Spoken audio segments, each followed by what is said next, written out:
그 정도는 당연한 결과일 뿐입니다. 목소리는 낮고 부드러웠지만 그 안에 담긴 차가운 자신감은 상대방을 압도하기에 충분했다. 남자는 더 이상 말을 잇지 못하고 어색하게 웃으며 물러났다. 강태민은 그런 그들의 모습을 즐겼다. 약자들이 강자 앞에서 보이는 비굴함. 그것이야말로 세상의 질서였고 그는 그 질서의 정점에 서 있었다. 그 순간 연회장의 소음 속을 조용히 가로지르는 그림자가 있었다. 한서연이었다. 그녀는 이 화려한 세계에 속하지 않은 이방인이었다. 빳빳하게 다려진 호텔 유니폼은 그녀의 존재를 지우기 위한 도구처럼 보였다. 며칠 밤을 새워 준비한 졸업 논문과 밀린 아르바이트로 지친 기색이 역력했지만 그녀는 꽃띠 서서 쟁반 위에 놓인 와인잔들을 옮기고 있었다. 그녀의 유일한 목표는 실수 없이 이 밤을 끝내고 다음 학기 등록금의 일부가 될 일당을 무사히 받아가는 것 뿐이었다. 서연은 사람들 사이를 능숙하게 피해 다니며 빈잔을 채우고 새로운 잔을 건넸다. 그녀의 눈은 오직 쟁반 위의 잔들에만 고정되어 있었다. 바로 그때였다. 뒤편에서 터져 나온 갑작스러운 웃음소리에 한 남자가 과장된 몸짓으로 뒤로 물러서다 서연의 팔을 세게 쳤다. 어머, 짧은 비명과 함께 서연의 몸이 휘청거렸다. 균형을 잡으려는 필사적인 노력에도 불구하고 쟁반이 기울어지며 와인잔 하나가 공중으로 솟구쳤다. 시간은 찰나였지만 서연에게는 영원처럼 느껴졌다. 붉은 액체는 마치 슬로우 모션 영상처럼 포물선을 그리며 날아갔다. 그리고 정확하게 강태민의 아이보리색 정장 가슴팍에 흩뿌려졌다. 순간 교향곡이 멈췄다. 모든 소음이 거짓말처럼 사라지고 강태민을 중심으로 한 공간에 정적이 내려앉았다. 새하얀 실크 위로 번져나가는 붉은 와인 자국은 마치 선혈처럼 섬뜩하고 선명했다. 강태민의 얼굴에서 미소가 사라졌다. 그는 천천히 고개를 내려 자신의 정장을 확인했다. 그의 턱선이 굳어지고 지루함으로 가득 찼던 눈에 차가운 분노가 이글거리기 시작했다. 죄송합니다. 정말 죄송합니다. 서연은 얼굴이 새하얗게 질린 채 허리를 굽혔다. 그녀는 거의 본능적으로 주머니에서 깨끗한 냅킨을 꺼내 그에게 다가갔다. 제가 닦아드리겠습니다. 그녀의 손이 그의 가슴에 닿으려는 순간 강태민이 거칠게 그녀의 손목을 낚아챘다. 그의 악력은 강철처럼 단단했다. 내 더러운 손으로 어딜 만져? 얼음장처럼 차가운 목소리가 서연의 귓가에 밝혔다. 주변의 모든 시선이 그들에게 쏠려 있었다. 수치심과 공포가 그녀의 온몸을 올감했다. 네가 감히 무슨 짓을 한 줄 알아? 강태민이 그녀를 노려보며 으르렁거렸다. 그의 눈빛은 경멸 그 자체였다. 그는 서연을 위아래로 훑어보았다.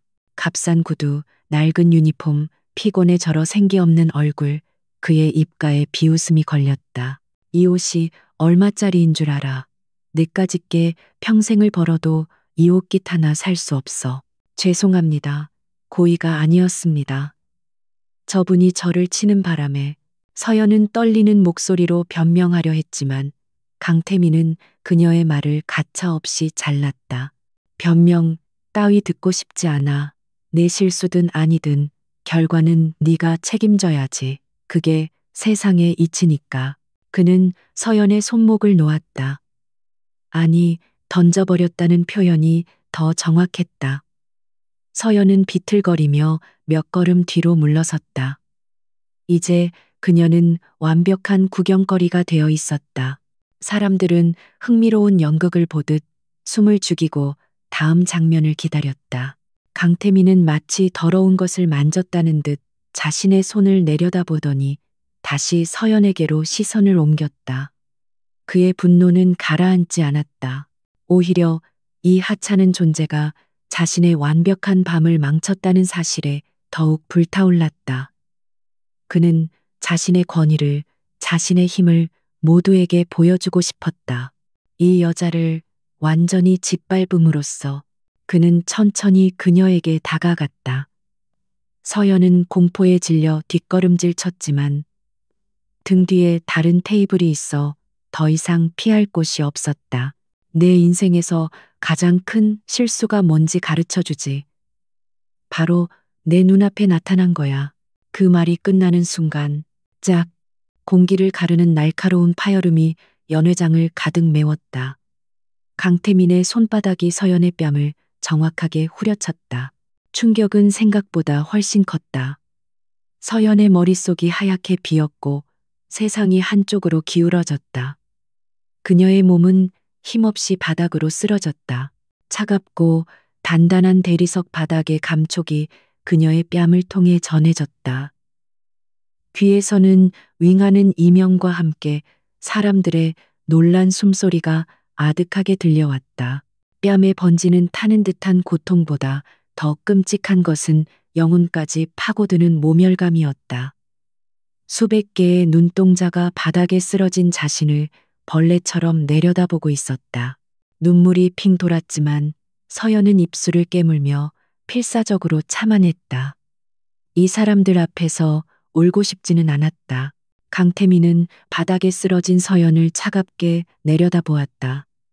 그는 아무런 죄책감도 느끼지 않았다. 오히려 방해물을 치워버린 듯한 후련함마저 느껴졌다. 그는 주머니에서 손수건을 꺼내 서연을 때린 손을 꼼꼼하게 닦아낸 뒤 바닥에 아무렇게나 던져버렸다. 지배인, 그의 외침에 호텔 지배인이 황급히 달려왔다. 저 여자를 당장 내 눈앞에서 치워. 그리고 다시는 이 업계에 발도 못 붙이게 해. 네, 알겠습니다. 강 대표님. 지배인은 강태민에게 90도로 허리를 숙인 뒤 두 명의 보안요원에게 눈짓했다. 보안요원들이 다가와 서연의 양팔을 거칠게 잡아 일으켰다. 서연은 아무런 저항도 하지 못하고 인형처럼 끌려나갔다. 끌려나가는 마지막 순간 그녀는 고개를 돌려 강태민을 보았다. 그는 이미 아무 일도 없었다는 듯 다른 손님과 와인잔을 부딪히고 있었다. 그의 얼굴에는 방금 전의 분노는 온데간데 없고 오만한 미소만이 자리하고 있었다. 그 순간 서연의 눈에 맺히려던 눈물이 차갑게 얼어붙었다. 뺨의 고통은 곧 사라질 것이다. 하지만 오늘 밤 이 자리에서 겪은 치욕과 그의 오만한 얼굴은 그녀의 영혼에 지워지지 않는 낙인처럼 새겨졌다. 그의 정장에 묻은 붉은 와인 자국은 값비싼 세탁으로 지워낼 수 있겠지만 그가 그녀의 영혼에 남긴 상처는 결코 지워지지 않을 터였다. 그리고 그 상처는 언젠가 가장 날카로운 칼날이 되어 그의 심장을 겨누게 될 것이었다. 차가운 밤 공기가 그녀의 뜨거운 뺨을 식혔다. 직원용 뒷문으로 내쫓긴 서연은 비틀거리며 어두운 골목에 섰다. 그녀는 울지 않았다. 그저 서울의 야경을, 자신을 내동댕이 친 저 화려한 성체를 말없이 올려다볼 뿐이었다. 그녀의 눈빛은 더 이상 두려움이나 슬픔에 젖어 있지 않았다. 그 자리에는 차갑고 단단한 강철 같은 결심이 자리 잡고 있었다. 시그니엘 호텔의 휘황찬란한 불빛은 한서연의 세상에 존재하지 않았다. 그녀의 세상은 서울의 오래된 동네, 햇빛조차도 비좁은 건물들 사이를 비집고 들어와야 하는 반지하 방이었다. 방 안을 채우는 것은 고급 샴페인 향이 아닌 눅눅한 곰팡이 냄새와 오래된 책 냄새였다. 창문은 길바닥과 맞닿아 있어 오가는 사람들의 발목까지만을 겨우 보여주었다. 그 발걸음들은 모두 어딘가 바쁘게 향하고 있었지만 서연은 갈 곳을 잃은 채 그 자리에 멈춰 서 있었다. 그날 이후 일주일이 흘렀다. 뺨에 남았던 붉은 손자국은 희미한 멍으로 변했다가 이제는 거의 사라졌지만 영혼에 새겨진 상처는 더욱 선명해졌다. 호텔 지배인은 강태민의 말대로 그녀를 즉시 해고했고 약속했던 일당조차 지급하지 않았다. 불미스러운 일을 일으켰다는 이유였다. 더 절망적인 것은 강태민의 이름이 보이지 않는 족쇄가 되었다는 사실이었다. 그녀가 다른 몇 군데의 레스토랑과 호텔의 면접을 보러 갔을 때 이전 경력을 말하자마자 그들의 표정은 미묘하게 변했고 나중에 연락 주겠다는 말과 함께 거절당하기 일쑤였다. 강태민이라는 이름이 가진 힘은 그녀의 상상을 초월했다. 그는 단지 그녀의 뺨을 때린 것이 아니라 그녀의 생계수단마저 철저히 끊어버린 것이었다. 오늘도 허탕을 치고 돌아온 서연은 낡은 책상 앞에 힘없이 주저앉았다. 책상 위에는 그녀가 지난 몇 년간 피땀 흘려 공부했던 재무관리와 투자론 원서들이 먼지를 뒤집어 쓴 채 쌓여 있었다. 한때는 월스트리트를 누비는 최고의 애널리스트가 되겠다는 꿈을 꾸었다. 하지만 냉혹한 현실은 그녀에게 졸업장 대신 빚과 절망만을 안겨주었고 결국 그녀를 호텔 웨이트리스로 내몰았다. 서연은 탁상 거울을 들어 자신의 얼굴을 비춰보았다. 피곤해 절어 푸석해진 피부, 생기를 잃은 눈동자. 그날의 치욕이 떠오르자 심장이 다시 차갑게 식었다. 바닥에 내팽개쳐진 자신을 경멸하듯 내려다보던 강태민의 눈빛, 아무 일도 없었다는 듯 돌아서던 그의 오만한 미소. 그때였다. 그녀의 눈빛이 변하기 시작했다. 슬픔과 무력감으로 가득 찼던 눈동자에서 서서히 다른 감정이 피어올랐다. 그것은 분노였다. 하지만 뜨겁게 폭발하는 그런 종류의 분노가 아니었다. 모든 수분을 증발시킨 뒤 단단하게 응축된 차갑고 푸른 불꽃 같은 분노였다. 그녀는 거울을 내려놓았다. 그리고 아르바이트 구인 광고지를 한쪽으로 밀어치웠다. 대신 책상 구석에 처박혀 있던 낡은 노트북을 꺼내 전원을 켰다. 느리게 부칭되는 화면을 기다리며 그녀는 가장 두꺼운 재무분석 책을 펼쳤다. 책 페이지를 넘기는 그녀의 손길에는 더 이상 망설임이 없었다. 한서연은 더 이상 피해자가 아니었다. 강태민, 그리고 은성그룹. 그녀의 입술이 소리 없이 움직였다. 복수는 감정으로 하는 것이 아니다. 철저한 분석과 냉정한 논리로 상대의 가장 약한 고리를 끊어버리는 것이다. 그녀가 지난 4년간 밤을 새워가며 배운 것은 바로 그것이었다. 그녀는 자신의 가장 강력한 무기를 사용하기로 결심했다. 작업은 그때부터 시작되었다. 그녀의 작은 반지하 방은 순식간에 전쟁 상황실로 변했다. 벽에는 은성그룹의 지배구조와 계열사 현황을 그린 차트가 붙었고 바닥에는 재무제표와 사업보고서 프린트물이 어지럽게 널렸다. 그녀는 며칠 밤낮으로 잠을 잊은 채 노트북 화면에 몰두했다. 값싼 믹스커피로 잠을 쫓으며 그녀는 숫자로 이루어진 정글 속을 헤쳐나갔다. 처음에는 모든 것이 완벽해 보였다. 언론에 비친 은성그룹은 거침없는 성장을 거듭하는 거대 기업이었다. 강태민은 공격적인 M&A와 신사업 확장으로 단기간에 회사를 수십 배로 키워낸 천재 경영자로 칭송받고 있었다. 재무제표의 표면적인 숫자들도 화려했다. 매출은 매년 기하급수적으로 늘고 있었고 영업이익 또한 상승 곡선을 그리고 있었다. 하지만 서연은 속지 않았다. 그녀는 숫자들이 말하는 이면의 진실을 읽어내는 훈련을 받은 사람이었다. 그녀는 먼저 현금 흐름표를 파고들었다. 화려한 영업이익에도 불구하고 영업활동 현금 흐름이 비정상적으로 낮은 것이 눈에 띄었다. 벌어들인 돈은 많은데 실제로 회사에 들어온 현금은 거의 없다는 의미였다.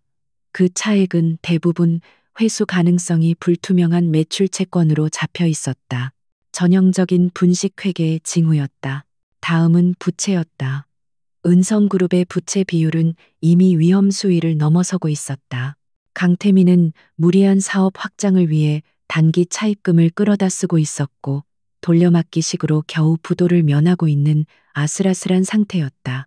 그는 거대한 성공이라는 신기루로 투자자들과 채권자들의 눈을 멀게 하고 있었던 것이다. 찾았다. 새벽 4시 핏발선 눈으로 모니터를 보던 서연의 입에서 나지막한 탄성이 터져 나왔다. 그녀가 발견한 것은 은성그룹이 최근 가장 큰 성공 사례로 내세우고 있는 동남아시아의 아라얀 리조트 개발 사업 관련 문서였다. 언론에서는 이 사업을 황금알을 낳는 거위라고 극찬했다. 덕분에 은성그룹의 주가는 천정부지로 치솟았다. 하지만 서연이 찾아낸 해외 투자 보고서와 현지 언론 기사들은 전혀 다른 이야기를 하고 있었다. 해당 지역은 정치적으로 극심하게 불안정한 곳이었고 개발 허가를 내준 현지 정부는 부패 스캔들에 연루되어 있었다. 게다가 사업 파트너로 선정한 현지 기업은 실체가 불분명한 페이퍼 컴퍼니에 가까웠다. 강태민은 이 모든 리스크를 숨기고 자산 가치를 터무니없이 부풀려 투자자들을 유치하고 그것을 담보로 또 다른 대출을 받아내고 있었던 것이다. 아라얀 리조트 사업은 은성그룹이라는 거대한 모래성을 지탱하는 가장 크고 위태로운 기둥이었다. 저 기둥만 무너뜨리면 모든 것이 한순간에 쏟아져 내릴 터였다. 그녀는 손가락을 빠르게 움직여 자신의 분석을 종합한 보고서를 작성하기 시작했다. 그녀의 보고서는 감정적인 비난이나 근거 없는 의혹 제기가 아니었다. 오직 공개된 데이터와 명백한 사실에 근거한 날카롭고 논리적인 분석의 결정체였다. 은성그룹의 재무 건전성, 각 사업 부문의 잠재적 리스크, 그리고 아라얀 리조트 사업의 허상까지 그녀는 거대한 제국에 감춰진 치부를 하나하나 해부해 나갔다. 일주일 전 호텔 연회장에서 와인잔을 나르던 웨이트리스 한서연은 이제 없었다. 노트북 불빛을 받으며 보고서의 마지막 문장을 입력하고 있는 것은 냉철한 지성과 뜨거운 분노를 함께 가진 한 명의 애널리스트였다. 보고서 파일의 이름은 프로젝트 프로메테우스라고 정했다. 신들에게서 불을 훔쳐 인간에게 가져다 준 프로메테우스처럼 그녀는 강태민이라는 신이 독점하고 있던 부와 성공의 진실이라는 불을 세상에 가져올 생각이었다. 물론 그 대가로 프로메테우스가 영원한 고통을 받았다는 것도 알고 있었다. 하지만 그녀는 두렵지 않았다. 서연은 완성된 보고서를 USB에 저장했다. 창밖이 희미하게 밝아오고 있었다. 그녀는 지독한 피로감을 느꼈지만 동시에 기이한 평온함이 온몸을 감쌌다. 더 이상 절망의 늪에서 허우적거리지 않을 것이다. 그녀에게는 이제 명확한 목표와 파괴력 있는 무기가 생겼다. 폭풍의 씨앗은 뿌려졌다. 이제 남은 것은 그 씨앗을 거대한 태풍으로 키워낼 바람을 찾는 것뿐이었다. 여의도의 증권가는 거대한 빌딩들이 뿜어내는 위압감으로 가득한 회색의 숲이었다. 하지만 한서연이 찾아간 곳은 그 숲의 중심이 아니었다.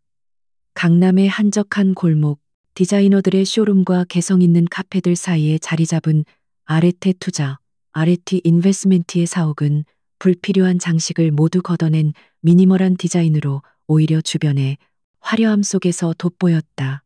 거대한 로고나 대리석 기둥 대신 통유리로 마감된 건물은 내부를 자신 있게 드러내고 있었다. 그곳은 허세가 아닌 실력으로 승부하는 자들의 성체였다. 아레테 투자는 업계의 이단화로 통했다. 거대 자본들처럼 안정적인 우량주에 투자하는 대신 그들은 저평가된 기업을 발굴하거나 문제가 있는 기업의 지배구조를 개선하는 행동주의 투자로 유명했다. 그들의 수장인 최민준 대표는 월스트리트와 홍콩을 거친 전설적인 펀드 매니저 출신으로 대형 증권사의 부조리에 환멸을 느끼고 자신의 회사를 차린 인물이었다. 그는 배경이나 학벌이 아닌 오직 실력과 데이터만을 신뢰했다. 서연은 바로 그 점을 노렸다.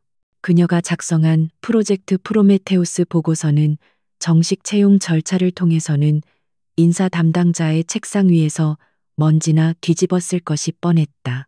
그녀에게 필요한 것은 최민준 대표와의 단 1분이었다. 그녀는 지난 사흘간 매일 아침 아레테 투자 사옥 앞에서 잠복했다. 그리고 마침내 그의 동선을 파악했다.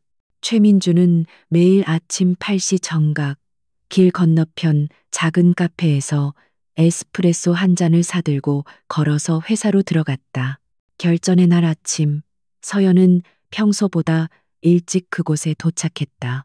낡은 구두 대신 가장 깨끗하게 닦은 단정한 로퍼를 신었고 며칠 동안 모은 돈으로 산 저렴하지만 깔끔한 정장을 입었다. 그녀의 손에는 노트북 가방과 보고서의 핵심 요약본이 들려 있었다. 심장이 세차게 뛰었지만 그녀의 눈빛은 그 어느 때보다 차갑고 명료했다. 정확히 8시 최민준이 카페에서 모습을 드러냈다. 50대 초반으로 보이는 그는 군살 없는 체격에 잘 다려진 셔츠를 입고 있었다. 그의 걸음걸이는 빠르고 망설임이 없었다. 서연은 깊게 숨을 들이마신 뒤 그가 횡단보도를 건너오는 타이밍에 맞춰 앞으로 나아갔다.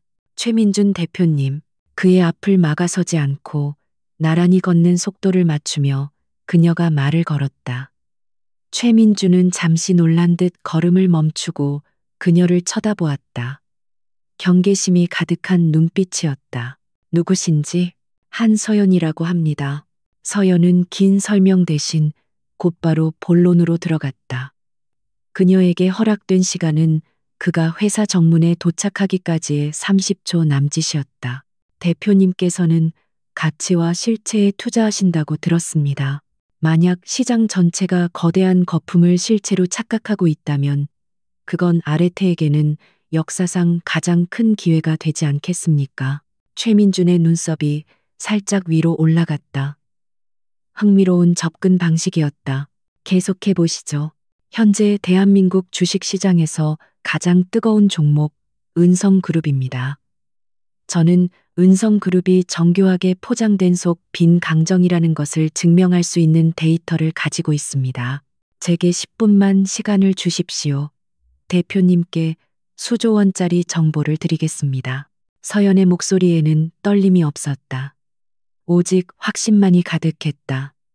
그녀의 눈은 최민준을 똑바로 응시하고 있었다. 그 눈빛에서 최민준은 평범한 취업준비생의 절박함이 아닌 사냥감을 발견한 맹수의 집요함을 읽었다. 그는 수많은 트레이더와 애널리스트들을 만나왔지만 이런 종류의 눈빛은 드물었다. 회사 정문 앞에 다다른 최민준은 걸음을 멈췄다. 그는 서연을 위아래로 다시 한번 훑어보았다. 그리고 나지막이 말했다. 10분이 아니라 5분 주지. 내 사무실에서 지금 아레테 투자의 내부는 예상대로였다. 파티션 없는 개방된 공간에서 젊은 직원들이 치열하게 모니터를 들여다보고 있었다. 최민준의 사무실 역시 커다란 책상과 회의용 테이블, 그리고 벽면을 가득 채운 대형 스크린이 전부였다. 그는 서연에게 스크린 앞 테이블을 턱짓으로 가리켰다. 시작해. 서연은 망설임 없이 노트북을 스크린에 연결했다. 그녀가 준비한 발표 자료의 첫 페이지가 화면에 떠올랐다. 이운상 그룹, A Modern House of Cards. 그녀의 발표는 막힘이 없었다. 더듬거리던 웨이트리스의 모습은 온데간데 없었다. 그녀는 숫자의 언어로, 차트의 논리로 은성그룹의 허상을 하나씩 벗겨나갔다. 부풀려진 매출, 위태로운 현금 흐름, 한계에 다다른 부채 비율. 그리고 마지막으로 모든 문제의 핵심인 아라얀 리조트 개발 사업의 실체를 폭로했다. 최민주는 처음에는 팔짱을 낀 채 의심스러운 눈으로 듣고 있었다. 하지만 발표가 진행될수록 그의 자세는 점점 앞으로 기울었고 눈빛은 날카롭게 변해갔다. 그 역시 은성그룹의 비정상적인 성장에 의구심을 품고 있었지만 막연한 추측일 뿐이었다. 그런데 이름도 모르는 이 젊은 여성이 그 실체를 완벽하게 해부하고 있었다. 이 자료의 출처는 최민준이 아라얀 리조트의 현지 파트너가 페이퍼 컴퍼니라는 슬라이드에서 처음으로 질문을 던졌다. 해당 국가의 기업 등기소 자료와 현지 언론사의 탐사 보도 자료를 교차 검증했습니다. 여기 관련 링크와 원문 파일이 있습니다. 서연은 즉시 관련 증거 자료들을 화면에 띄웠다. 최민주는 더 이상 질문하지 않았다.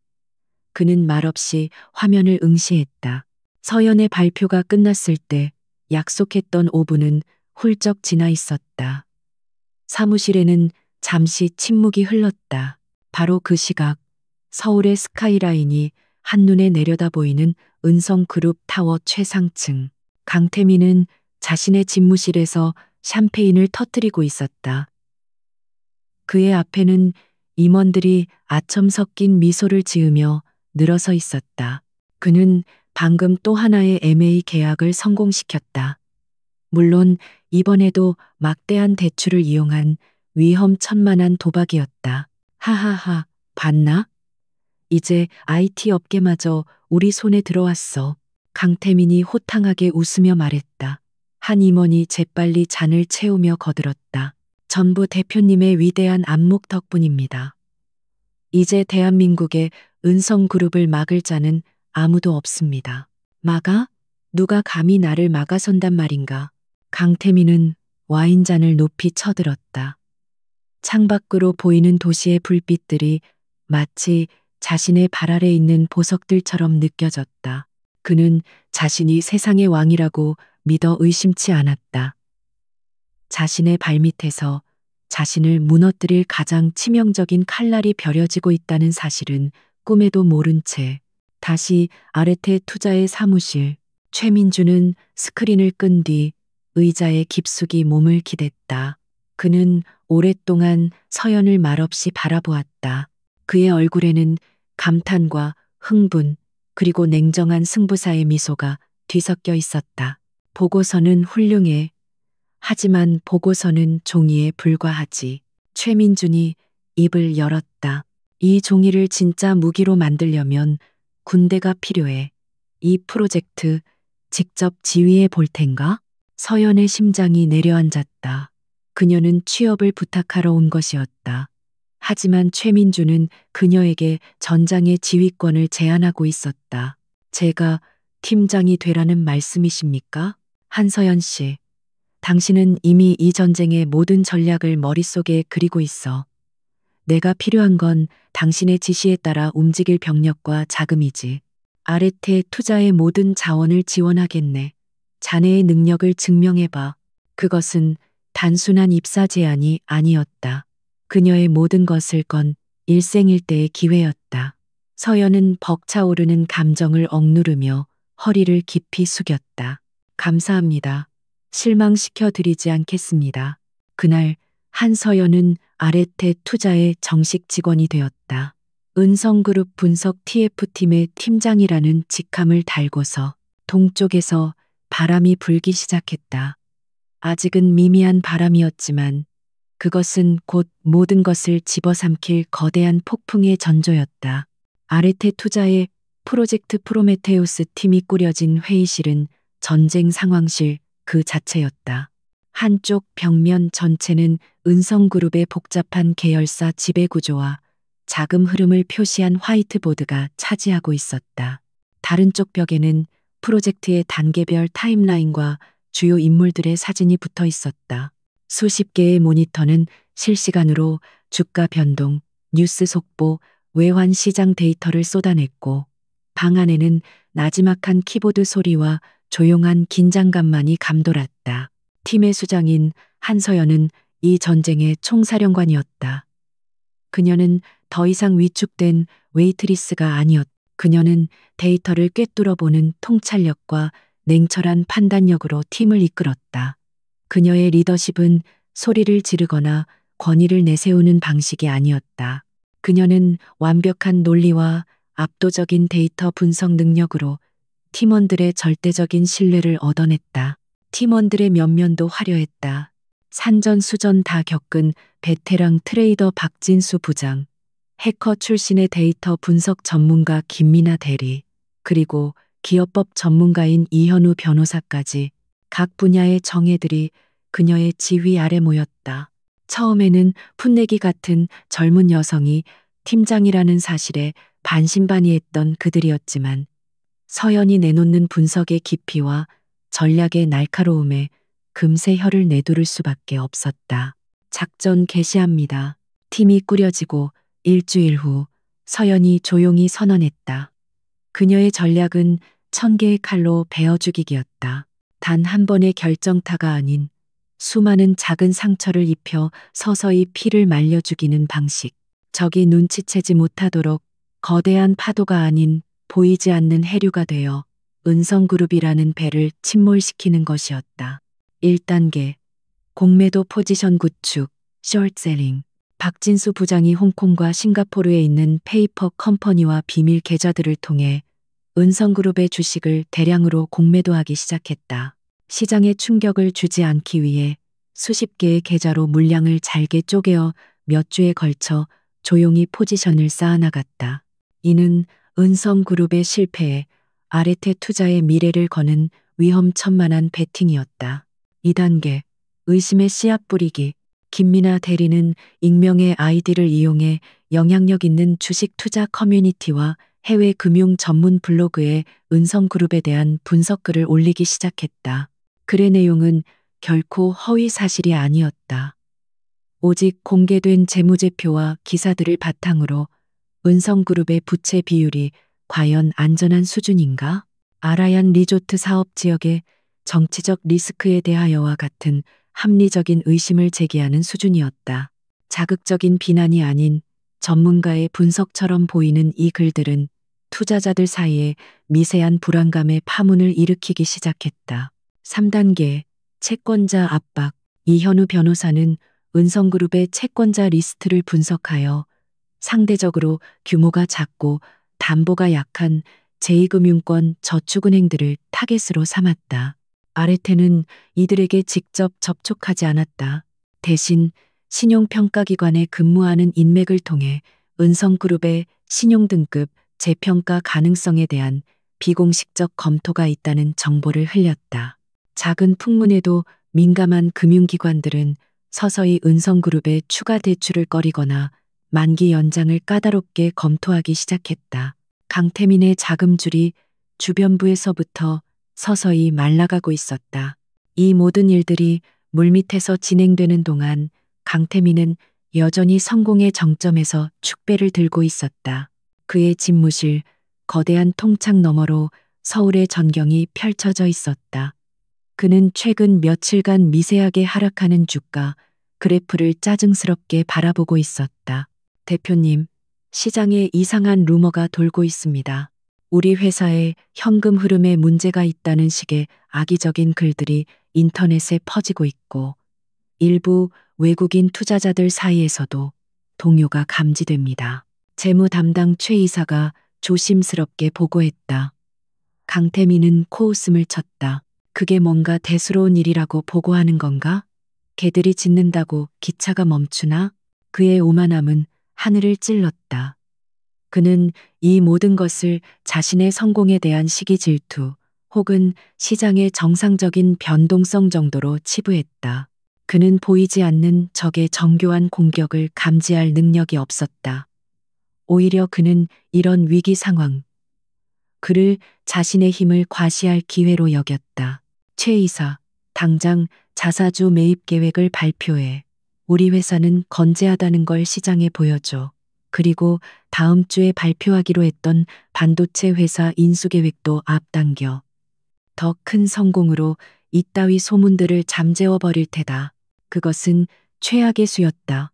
현금이 말라가는 상황에서 자사주 매입에 막대한 자금을 쏟아붓고 또다시 무리한 M&A를 위해 신규 대출을 일으키는 것은 스스로 벼랑 끝으로 걸어 들어가는 것과 같았다. 그리고 그 모든 것은 한서연의 시나리오 안에 완벽하게 예측된 행동이었다. 그녀는 강태민의 오만한 성격이라면 반드시 그렇게 나올 것이라고 확신했다. 아레테의 전쟁 상황실, 김미나 대리가 외쳤다. 팀장님, 방금 은성그룹 자사주 매입 공시 떴습니다. 예상대로입니다. 서연은 미동도 없이 모니터를 응시하며 말했다. 그가 가진 마지막 예비 탄창을 스스로 비우는군. 박 부장님, 공매도 물량 20% 추가합니다. 지금이 바로 그때입니다.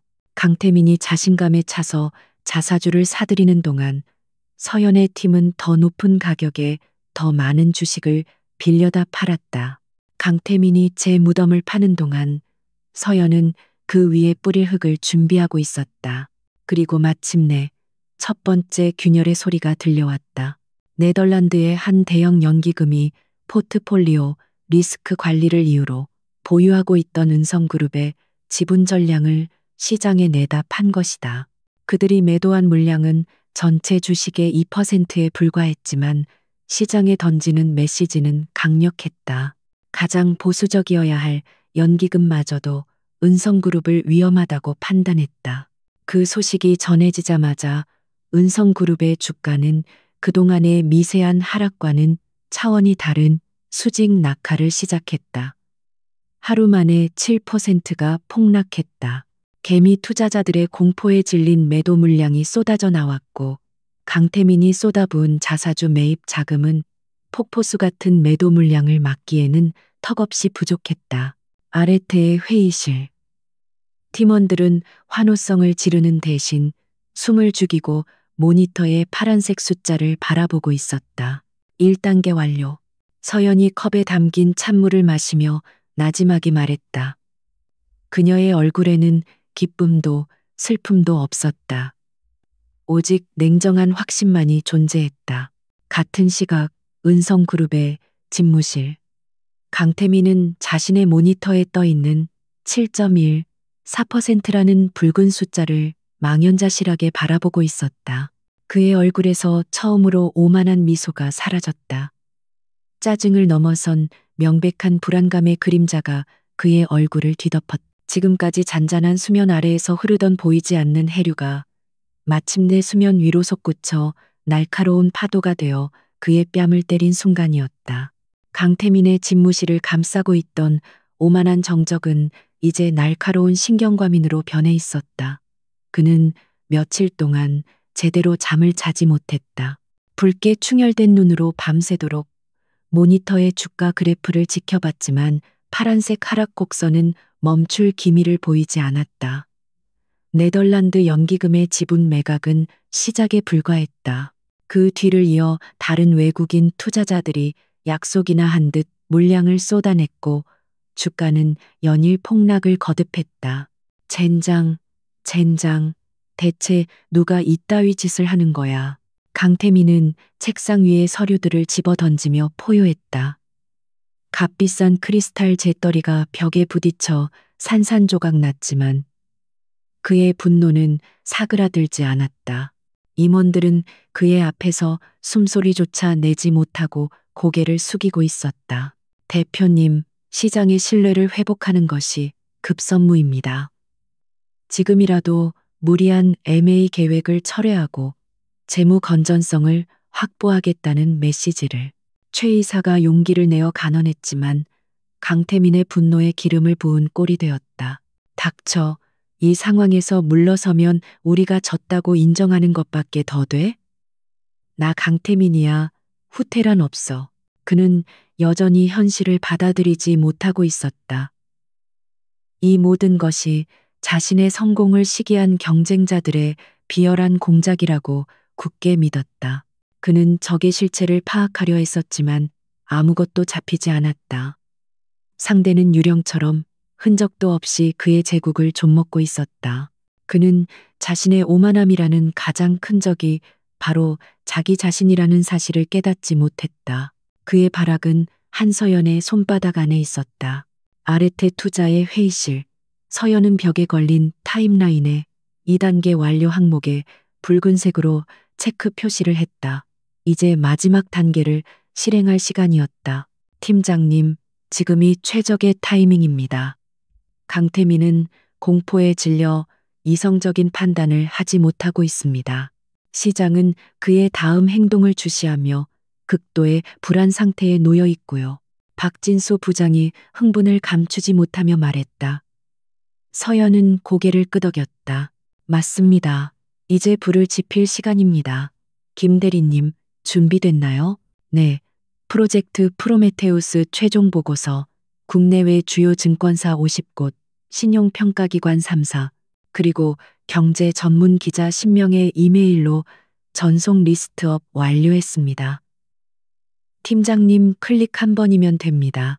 김미나 대리의 손가락이 엔터키 위에 놓여 있었다. 서연은 잠시 눈을 감았다. 호텔 복도에서 뺨을 맞고 쓰러졌던 그날 밤의 치욕이 떠올랐다. 자신의 뺨을 때렸던 그 손, 더러운 것을 닦아내듯 바닥에 버려졌던 손수건. 그 모든 순간들이 그녀의 결심을 더욱 단단하게 만들었다. 그녀는 눈을 떴다. 그녀의 눈빛에는 더 이상 개인적인 원한은 남아있지 않았다. 오직 시장의 논리에 따라 거대한 부실 덩어리를 심판하려는 집행관의 냉정함만이 번뜩였다. 보내세요. 김미나 대리가 엔터키를 눌렀다. 그 순간 보이지 않는 디지털 신호가 서울의 금융가를 향해 빛의 속도로 퍼져나갔다. 그것은 강태민의 제국에 내려진 사망 선고문이었다. 그리고 그것이 전부가 아니었다. 이 변호사님, 동남아 쪽은 어떻게 되어가고 있습니까? 방금 현지 파트너로부터 연락받았습니다. 아라얀 환경보호연대 측에서 오늘 오전 정부를 상대로 리조트 개발 허가 취소 소송을 제기했습니다. 환경 영향평가 조작 및 뇌물수수 혐의입니다. 법원에서 임시로 공사 중지 가처분 신청을 받아들였습니다. 이현우 변호사의 보고에 회의실 안에 모든 이들이 숨을 삼켰다. 아라얀 환경보호연대는 서연의 팀이 현지 NGO 단체를 통해 비밀리에 자금을 지원하여 조직한 단체였다. 그들은 지난 몇 달간 은성그룹이 저지른 불법적인 환경 파괴 증거들을 차곡차곡 수집해왔다. 두 개의 거대한 폭탄이 정확히 같은 시간에 터졌다. 오전 9시 주식시장이 개장하자마자 지옥의 문이 열렸다. 밤사이 프로메테우스 보고서를 받아본 기관 투자자들은 시장이 열리기도 전에 매도 주문을 쌓아놓았다. 아라얀 리조트 공사 중단 소식이 해외 통신사를 통해 국내에 전해지자 공포는 걷잡을 수 없이 번졌다. 은성그룹의 주가는 개장과 동시에 하한가로 직행했다. 30%. 모니터에 찍힌 파란색 숫자는 피처럼 섬뜩했다. 매수자는 단 한 명도 없었고 팔겠다는 주문만이 산더미처럼 쌓여 있었다. 단 몇 분 만에 수조 원의 시가총액이 공중으로 증발했다. 강태민은 자신의 집무실에서 그 광경을 실시간으로 목격하고 있었다. 그의 얼굴은 백지장처럼 하얗게 질려 있었다. 이게 무슨... 그는 말을 잇지 못했다. 바로 그때 비서가 다급하게 뛰어들어와 태블릿 PC를 내밀었다. 화면에는 아레테 투자의 로고와 함께 프로젝트 프로메테우스 보고서의 표지가 떠 있었다. 그는 떨리는 손으로 화면을 넘겼다. 자신의 제국을 해부한 섬뜩할 정도로 정확한 분석이 눈에 들어왔다. 그리고 보고서의 작성자 이름, 한서연, 아레테 투자, 은성그룹 분석 TF 팀장, 한서연. 그의 뇌리 속에서 희미한 기억의 파편이 떠올랐다. 호텔 연회장, 붉은 와인 자국, 그리고 바닥에 쓰러져 자신을 노려보던 그 차가운 눈빛, 그가 벌레처럼 짓밟고 기억 속에서 지워버렸던 그 여직원의 얼굴이었다. 말도 안 돼, 그 계집애가. 감히. 그는 믿을 수 없다는 듯 허탈하게 웃었다.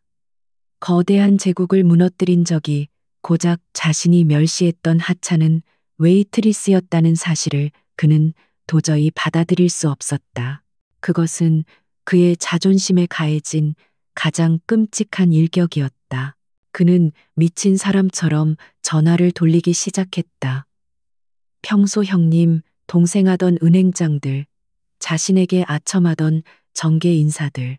나 강태민이야. 지금 당장 자금 지원 좀 해줘야겠어. 하지만 수화기 너머의 반응은 냉담했다. 강 대표, 미안하지만 지금은 좀 곤란하겠네. 보고서 봤어. 이건 우리가 어떻게 해줄 수 있는 수준이 아니야. 대부분은 아예 전화를 받지도 않았다. 어제까지 그의 발치에 엎드려 있던 자들이 이제는 그를 전염병 환자처럼 피하고 있었다. 권력의 속성이란 그런 것이었다. 그는 마지막 지푸라기라도 잡는 심정으로 긴급 기자회견을 열었다. 하지만 수백 개의 카메라 플래시 앞에서 그는 아무런 말도 제대로 하지 못했다. 보고서의 내용은 전부 사실무근이며 악의적인 음해라고 외쳤지만 그의 주장에는 아무런 근거도 데이터도 없었다. 반면 기자들의 손에 들린 서연의 보고서는 모든 것을 숫자로 증명하고 있었다. 기자회견은 처참한 실패로 끝났다.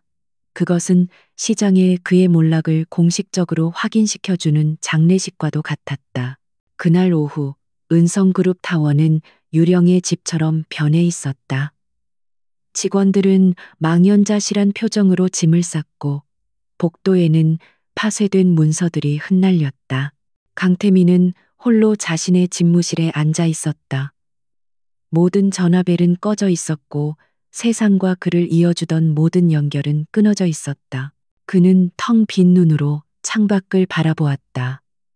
한때 자신의 발 아래 있던 도시의 불빛들이 이제는 자신을 비웃는 수많은 눈동자처럼 느껴졌다. 거대한 해일이 그의 모든 것을 앗아갔다. 돈, 명예, 권력, 그리고 그를 지탱하던 오만함까지도. 그는 무너져 내렸다. 육체적으로가 아니라 영혼이 완전히 부서져 내렸다. 그가 쌓아 올린 모래성은 파도 한 번의 흔적도 없이 사라져 버렸다. 은성그룹 타워는 거대한 묘비처럼 서울의 하늘 아래 서 있었다. 한때 대한민국 경제의 심장처럼 뛰던 그곳은 이제 모든 활력을 잃고 차갑게 식어 있었다. 1층 로비, 은성, 이운쌍이라는 이름이 새겨진 거대한 현판이 철거되고 있었다. 요란한 소음과 함께 벽에서 떨어져 나온 금속 로고는 바닥에 초라하게 나뒹굴었다.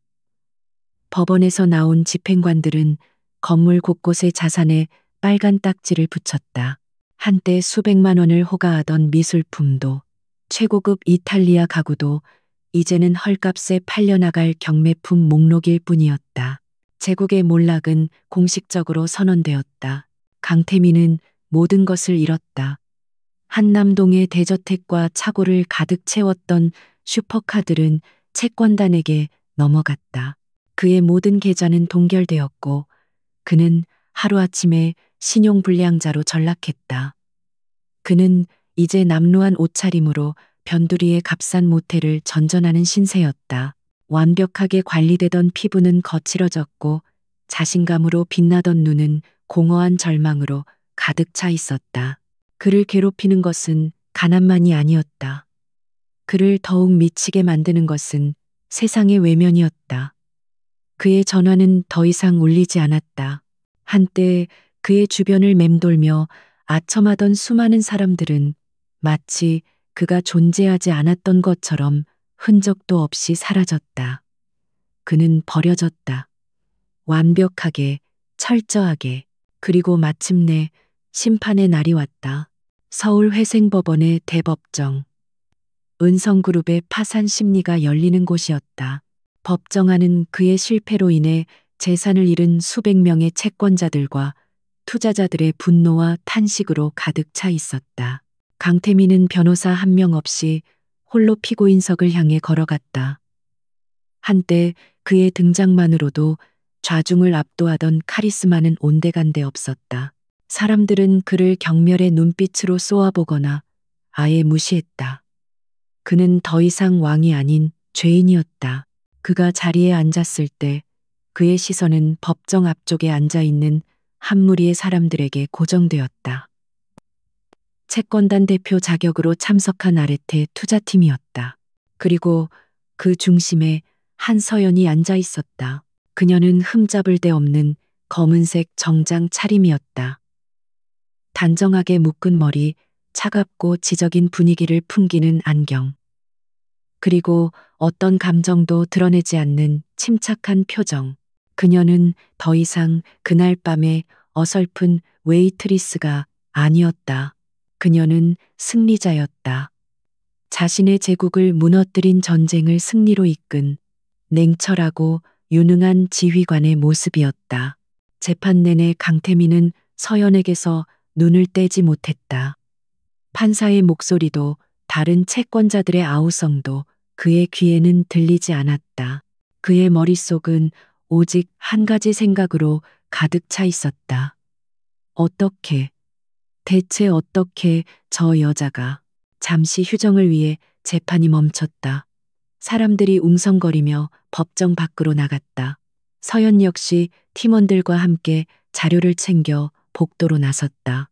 바로 그때 강태민이 그녀의 앞을 막아섰다. 그의 눈은 증오와 광기로 번들거리고 있었다. 아래태 팀원들이 긴장하며 그녀의 앞을 막으려 했지만 서연은 손짓으로 그들을 제지했다. 그녀는 강태민을 피하지 않았다. 당신이었어. 전부 당신이 꾸민 짓이었지? 강태민의 목소리는 분노로 갈라져 있었다. 그깟 와인 자국 하나 때문에, 빌어먹을 양복 하나 때문에 내 인생을 망쳐놔. 그는 필사적으로 그녀를 악랄하고 좀스러운 복수심에 불타는 여자로 만들고 싶었다. 자신의 실패가 자신의 책임이 아닌 타인의 악의 때문이라고 믿고 싶었다. 그것이 그가 스스로를 변호할 수 있는 유일한 방법이었다. 하지만 서연의 대답은 그의 마지막 방어벽마저 무너뜨렸다. 그녀의 목소리는 지극히 평온했고 그 평온함이 오히려 칼날처럼 날카로웠다. 아니요, 강태민 씨. 당신을 망친 건 당신 자신입니다. 그녀는 한치의 동요도 없이 그의 눈을 똑바로 바라보며 말했다. 제가 당신의 빚을 만들었습니까? 제가 당신 회사의 자산 가치를 부풀렸나요? 당신의 무모한 결정들을 제가 대신 내렸습니까? 저는 그저 어두운 방에 불을 켰을 뿐입니다. 그 안에 있던 모든 추악한 것들은 원래부터 그곳에 있었습니다. 강태민의 얼굴이 일그러졌다. 서연은 말을 계속했다. 와인은 이유가 아닙니다. 증거였을 뿐입니다. 당신이 자신보다 약하다고 생각하는 사람은 아무런 죄책감 없이 짓밟아버리는 인간이라는 증거. 그런 사람은 웨이트리스에게만 위험한 게 아닙니다. 당신의 투자자, 직원, 그리고 당신의 회사 전체의 암적인 존재였던 겁니다. 당신의 몰락은 복수가 아니라 시장의 자정작용, 즉 시장 조정, 마켓 커렉션이었을 뿐입니다. 그 말은 강태민의 심장에 밝힌 비수였다. 그녀는 복수심에 불타는 피해자의 역할을 철저히 거부했다. 그녀는 자신을 시장의 논리에 따른 심판자로 규정함으로써 그의 실패를 지극히 객관적이고 당연한 결과로 만들어버렸다. 그에게는 더 이상 변명할 여지도 누군가를 원망할 핑계도 남아있지 않았다. 강태민은 아무런 대답도 하지 못했다. 그의 입술이 경련하듯 떨렸지만 아무런 소리도 나오지 않았다. 그의 영혼을 지탱하던 마지막 기둥, 즉 남 탓을 할 수 있는 권리마저 그녀에게 박탈당한 순간이었다. 서연은 더 이상 그에게 아무 말도 하지 않았다. 그녀는 그를 지나쳐 자신의 팀원들에게로 향했다. 그녀에게 이 일은 이제 완전히 끝난 것이었다. 개인적인 감정은 없었다. 비즈니스는 끝났고 도덕적인 계산서 역시 정산이 완료되었다. 강태민은 텅 빈 복도에 홀로 남겨졌다. 그는 난생 처음으로 변명이나 합리화 없이 오직 자신만의 실패와 마주해야 했다. 끔찍할 정도로 벌거벗겨진 자신의 진짜 모습을. 잠시 후 법정 안에서 판사의 마지막 선고가 울려 퍼졌다. 주문, 채무자 은성그룹에 대하여 파산을 선고한다. 땅, 땅, 땅. 의사봉 소리가 그의 제국에 내려진 공식적인 사망 선고처럼 텅 빈 그의 영혼을 울렸다. 세상은 강태민을 잊었다. 한때 대한민국을 떠들썩하게 했던 은성그룹 사태는 새로운 사건들과 신화들 속에 묻혀 과거의 유물이 되었다. 강태민이라는 이름은 이제 가끔씩 경제학과 학생들의 실패 사례 연구 발표에서나 언급될 뿐이었다. 그 2년의 시간 동안 강태민은 지옥의 모든 계단을 걸어 내려갔다가 다시 한 걸음씩 기어 올라오는 중이었다. 파산 후 그는 모든 것을 잃은 절망감에 세상을 등지고 싶었다. 하지만 죽을 용기조차 없었던 그는 살아야만 했다. 그는 건설 현장에서 벽돌을 날랐고 한겨울에는 새벽 인력 시장에 나가 닥치는 대로 자비를 했다. 굳은 비를 맞으며 하수도 청소를 했고 찜통 같은 더위 속에서 이삿짐을 옮겼다. 그의 손에 밝힌 굳은 살은 그가 잃어버린 모든 것을 대변했다. 한때 수십억짜리 계약서에 사인을 하던 그의 손은 이제 거칠고 투박하게 변해 있었다. 육체의 고통은 역설적이게도 그의 영혼을 치유했다. 땀의 가치를 배우면서 그는 과거 자신의 오만함이 얼마나 공허하고 어리석었는지를 깨달았다. 그는 더 이상 세상을 원망하지 않았다. 그저 묵묵히 하루하루를 살아낼 뿐이었다. 몇 달 전부터 그는 서울 변두리의 한 허름한 고깃집에서 서빙일을 하고 있었다. 화려한 호텔 연회장과는 비교할 수도 없는 곳. 퇴근길 직장인들이 소주 한 잔을 기울이고 가족들이 소박한 외식을 즐기는 지극히 평범하고 소란스러운 공간이었다. 그는 이제 손님들에게 허리를 숙이고 불판을 갈고 빈 반찬 그릇을 채우는 일에 익숙해졌다. 그날 저녁도 여느 때와 다름없이 분주했다. 가게 안은 고기 굽는 냄새와 사람들의 웃음소리로 가득했다. 강태민은 땀을 닦으며 테이블 사이를 오가고 있었다. 그때 가게 문이 열리며 새로운 손님들이 들어왔다. 양복을 입은 서너 명의 직장인들이었다. 어서 오십시오. 그는 거의 반사적으로 인사를 하며 그들을 향해 고개를 숙였다. 그리고 자리를 안내하기 위해 고개를 드는 순간 그는 그 자리에서 얼어붙었다. 손님들 가장 앞에 서 있는 여자는 한서연이었다. 2년의 세월은 그녀를 더욱 성숙하고 세련되게 만들어 놓았다. 그녀는 더 이상 날카로운 분석가의 모습이 아니었다. 여유와 자신감이 몸 전체에서 자연스럽게 배어나왔다. 그녀는 이제 아레테 투자의 최연소 파트너이자 업계에서 가장 주목받는 인물 중 하나가 되어 있었다. 강태민의 심장이 쿵하고 바닥으로 떨어지는 것 같았다. 쟁반을 든 손이 미세하게 떨렸다. 수치심, 당혹감, 그리고 형언할 수 없는 복잡한 감정이 그의 온몸을 휩쓸었다. 주방으로 도망쳐 숨어버리고 싶었다. 하지만 그의 발은 바닥에 뿌리 내린 듯 움직이지 않았다. 바로 그때 서연과 눈이 마주쳤다. 그녀의 눈이 아주 미세하게 거의 알아챌 수 없을 정도로 커졌다. 하지만 그것은 찰나의 순간이었다. 그녀는 곧 아무것도 보지 못했다는 듯 평온한 표정으로 돌아왔다.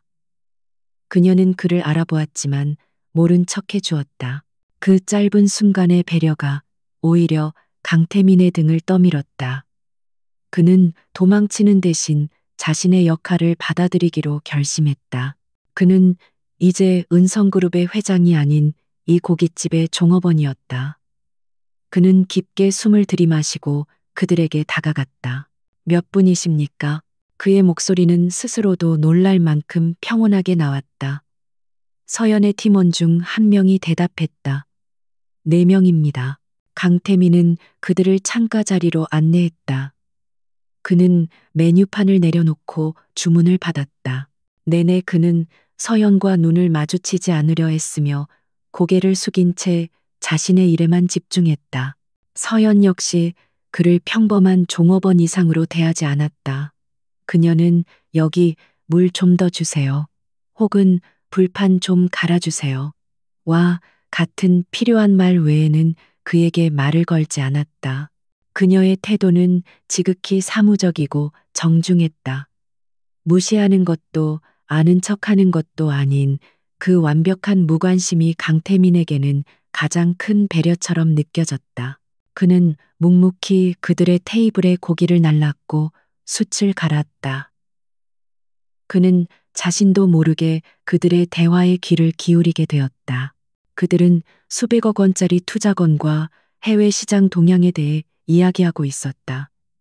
한때 자신의 세상이었던 그 이야기들이 이제는 너무나도 아득하고 멀게 느껴졌다. 그는 서연히 팀원들의 의견을 경청하고 날카로운 질문을 던지며 대화를 이끌어가는 모습을 보았다. 그는 자신이 잃어버린 자리에 그녀가 얼마나 완벽하게 서 있는지를 똑똑히 목격하고 있었다. 씁쓸함과 함께 아주 희미한 경외감 같은 것이 피어올랐다. 식사가 거의 끝나갈 무렵 서연의 팀원들이 먼저 자리에서 일어섰다. 서연은 잠시 자리에 남아 계산서를 확인했다. 강태민은 멀찍이 서서 테이블을 치울 준비를 하고 있었다. 서연이 자리에서 일어나 그를 스쳐 지나갔다. 가게 문을 나서기 직전 그녀는 잠시 멈춰서서 그를 돌아보았다.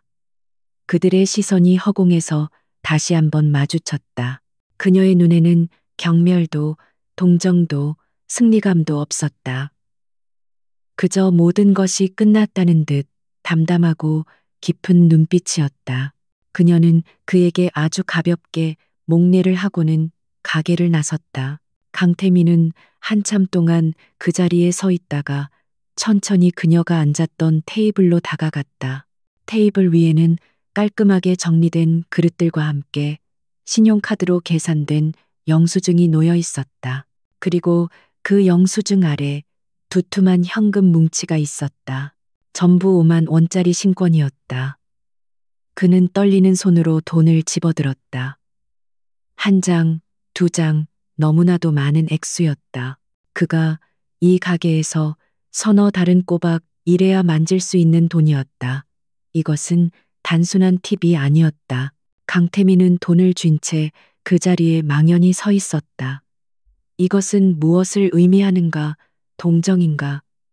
아니면 마지막까지 자신을 비참하게 만들려는 모욕인가? 아니었다. 그는 깨달았다. 2년 전 그는 수천만 원짜리 양복에 묻은 얼룩을 이유로 그녀의 뺨을 때리고 그녀의 생계를 끊어버렸다. 그는 돈의 힘으로 한 인간의 존엄성을 짓밟았다. 오늘 그녀는 그가 몇 달을 꼬박 일해야 벌 수 있는 돈을 아무렇지 않게 놓고 갔다. 그녀 역시 돈의 힘을 보여준 것이었다. 하지만 그 힘은 상대를 짓밟는 힘이 아니었다. 그것은 과거에 대한 완벽한 마침표였다. 이제 누가 강자인지를 보여주는 마지막 확인이었으며 동시에 모든 것을 용서하고 과거를 놓아주겠다는 침묵의 메시지였다. 그것은 그에게 다시 시작할 기회를 주는 그녀만의 방식의 마지막 수업이었다. 시끄러운 고깃집 한가운데서 강태민은 돈을 쥔 채 조용히 눈을 감았다. 눈물이 뺨을 타고 흘러내렸다. 그것은 서러움의 눈물도 분노의 눈물도 아니었다. 모든 굴레를 벗어던진 한 인간의 아주 오랜만에 느껴보는 해방감의 눈물이었다. 그는 천천히 그리고 정중하게 그 돈을 자신의 주머니 깊숙이 넣었다.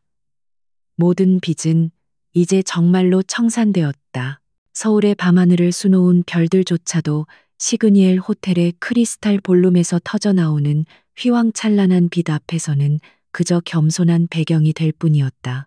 바닥부터 천장까지 이어진 거대한 창밖으로 대한민국의 심장이 고동치는 야경이 파노라마처럼 펼쳐져 있었지만 연회장 안의 사람들은 그 풍경에 눈길 한 번 주지 않았다. 그들의 세상은 바로 이곳, 부와 권력이 샴페인 거품처럼 넘실대는 이 공간 안에 존재했다.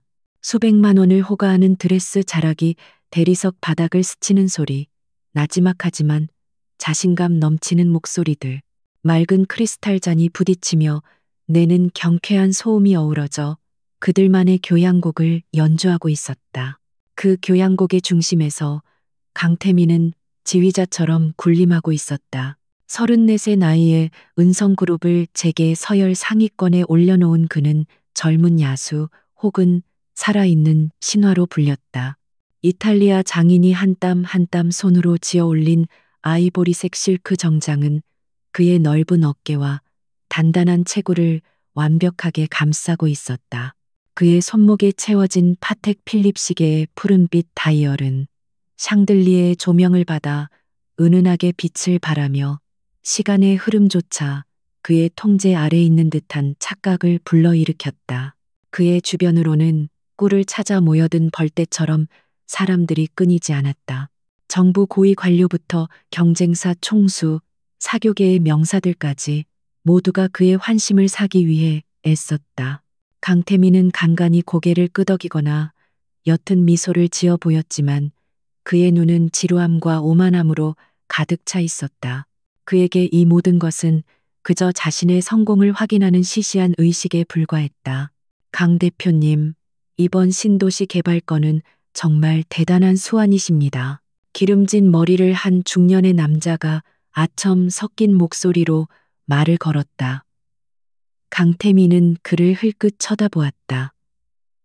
누구인지 기억나지 않았지만 상관없었다.